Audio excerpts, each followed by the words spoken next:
Social Security survivor benefits for minor children is just not a topic I thought I would have to, cover a lot with clients here at the Medicare family, because I figured most people would be older and wouldn't have minor children.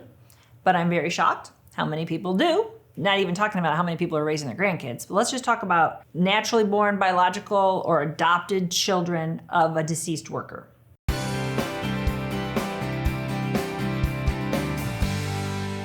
I had a guy yesterday. He's got a 9-year-old. He's 64. So this is something that you guys want to know about, and I'm happy to help educate you. So thank you for joining me here.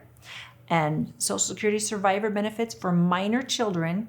The main thing you want to know is, when do they stop, right? If you've already been receiving them, this is good. This is very helpful. But when's it going to stop?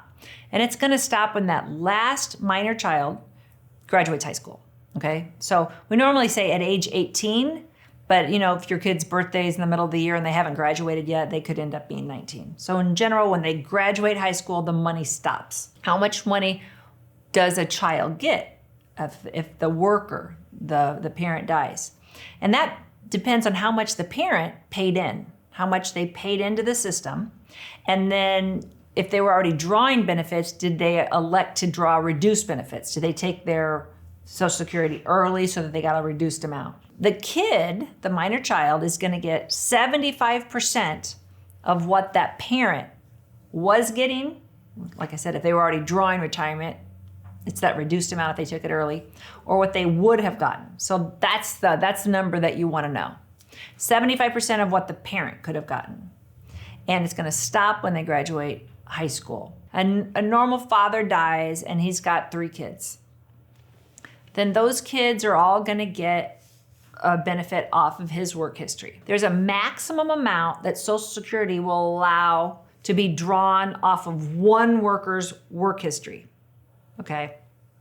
And it's generally about 150 to 180% of what he was eligible that other people could draw off him, which would be his current spouse, his ex-spouse, and his kids. And like I said, when I say his, it could be the woman.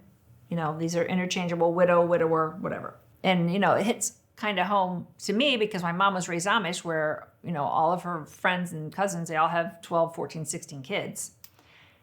You're not all going to get the same amount. So if the dad was getting $1,000 a month and the kids are going to get 75% of that, then we're all good with 3 kids getting the same amount. But when you got 12 kids or 22 kids, now Social Security says, now we got a limit.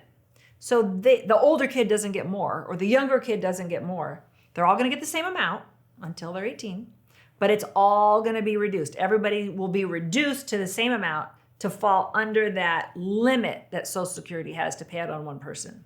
So like I said, that's kind of a weird thing to throw out there. But in case you are, a very large family, that is something that could come into play. So if the main breadwinner in your family, or you, if you are it, were to die unexpectedly, how much would your family get? How much would your kids get? How much would your spouse get to raise those kids? You want to know.